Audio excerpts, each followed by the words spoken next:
everybody!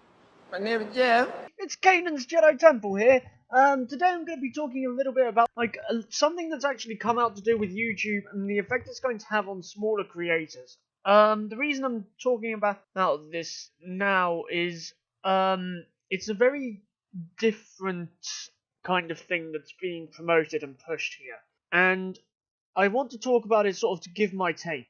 What's going on is a whole new YouTube Partners program. And new ideas for monetization. I want to talk about both of them, and then I want to sort of give my opinions. For more information, go and look at the latest drama alert, which is basically Nuda from Saw Gaming.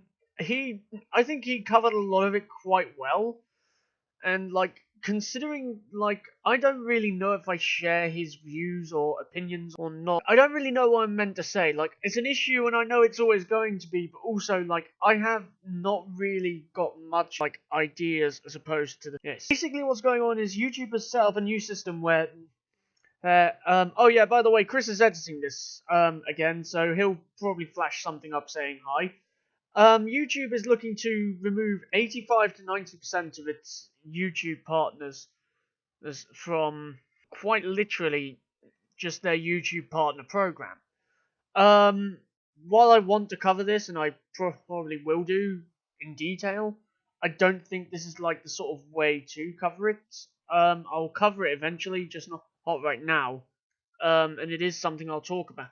Now, I merely want to sort of make the point that I'm not in favour of it for my own reasons, and I'll come to those in a second. More or less something that YouTube is making as a business decision. It comes very heavily into the monetization as well, because it's a lot to do with specifically YouTube using it for business practices more than anything. And the reason they're using it for business practices is how monetization is also being affected. I think a lot of this is in response to the whole Logan Paul situation, and other YouTubers do as well, but we'll get to that later. The very simple sort of base premise of it is the idea of you need to have at least 1,000 subs and 4,000 hours of watch time in the past year.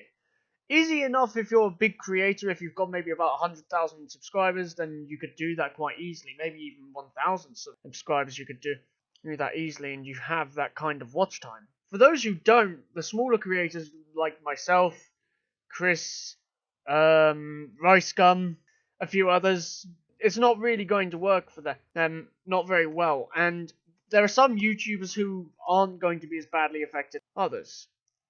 Then there are those who, like me and anyone else, aren't going to be able to survive this because this is a business decision made by YouTube without actually properly talking to their creators.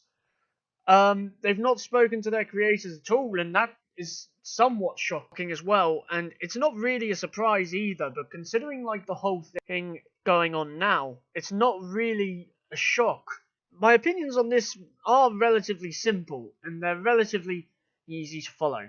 There are all sorts of new things, different sorts of acts. Obviously, YouTube themselves have got new ideas, and a lot of this, again, is being taken as a business idea more than anything else.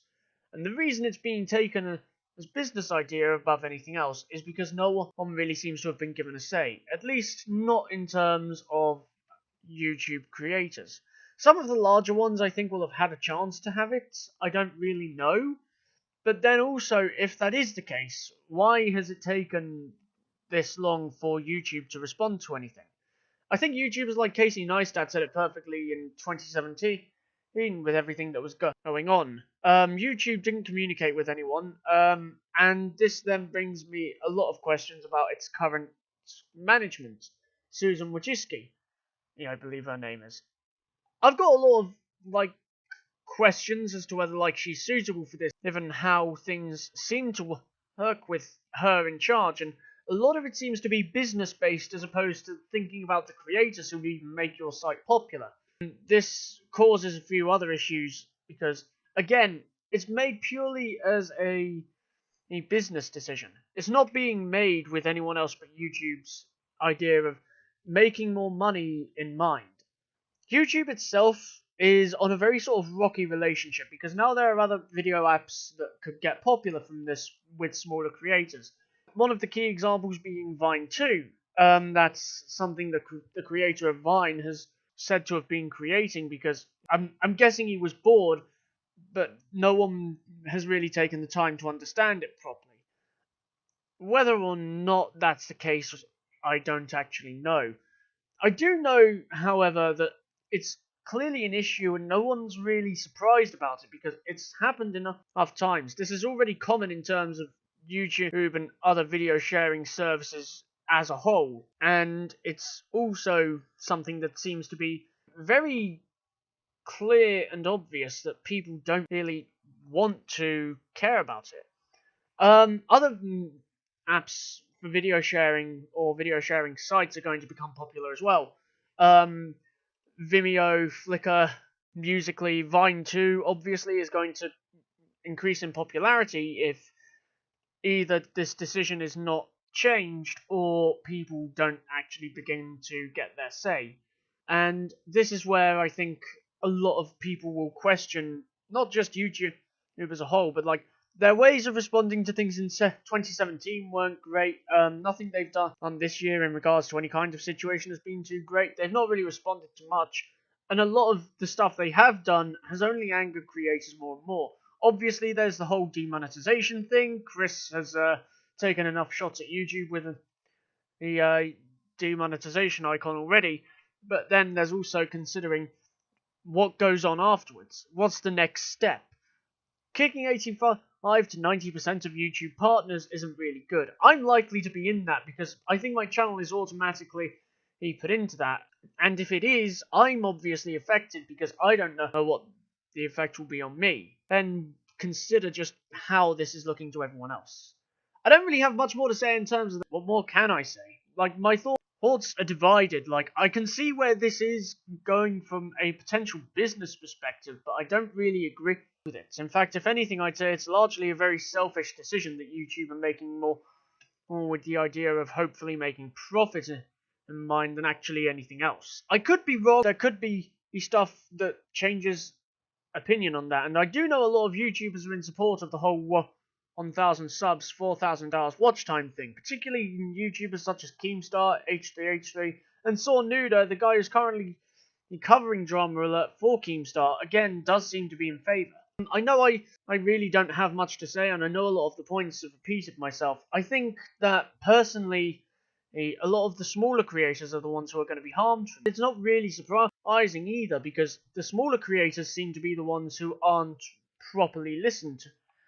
If anything, like, they are the ones most commonly ignored, and it doesn't really seem to be a surprise. I don't really have much more in terms to say than that. I'll leave Christopher put in his say, because he's doing editing for me on this video. Also, if he does have something he wants to add in, because I'm sure he does, I don't know if he's making his own video or not, it is worth sort of touching on. So Chris, if you have something to say, put it in. Thank you for listening to mine, everyone. Until next time, have a good day, night, evening, or even morning, and as always, peace. So, in regards to this whole situation with YouTube, I agree with Jack. They are looking at it purely from a business perspective and not from the creator's perspective, which is not right, because it discourages new people from using the site to grow and popularise their channel.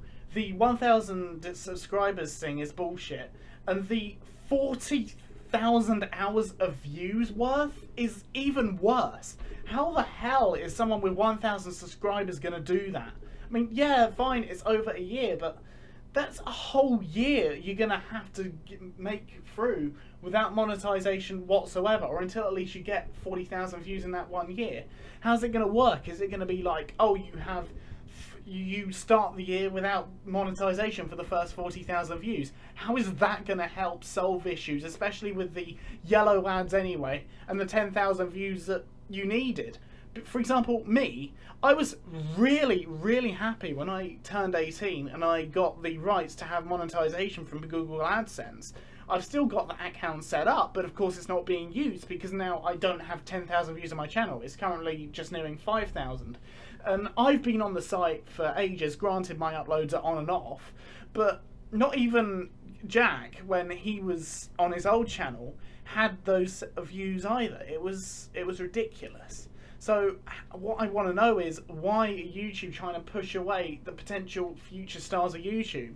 I mean, I will say that Logan Paul and Jake Paul have risen up over the past year, but that's only because they, one, have followers on Vine, and two, appeal to the demographic of 8-year-olds, which is their fan base, or like really young kids. I mean, maybe there's a couple of people who like them who are older, but the majority of their fan base are kids. And I personally think they appeal to them very wrongly. They're immature, and they should know better for who their fan base are. But another time, another subject. On this subject, YouTube really are not considering who we are, or really considering the rules. And what I really want to know is why.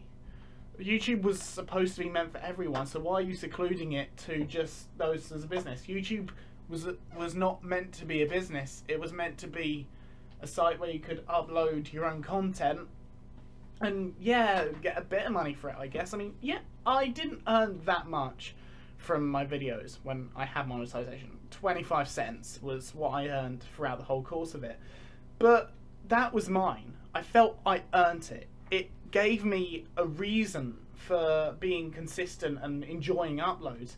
Part of the reason why I went inactive for a while, or at least aren't as active I used to be, is one, I was, sorting out my whole life, education, editing software, etc, etc, etc. But it also was because of this whole apocalypse situation. I wanted to sit back and see how it played out. I was discouraged from uploading videos because I wasn't sure how it would affect my channel, the views I was getting, the subscribers I was getting, because people were losing subscribers at one point for what was going on in their channels. And I was like, I do not want this. But long story short, because I've gone on a bit as well as Jack, but I think that YouTube needs to seriously rethink this. The 10,000 views, fine. It was difficult, but at least it was an achievable goal. This, for smaller content creators, is nowhere near achievable. Especially those like me who, whose channels have difficulty growing.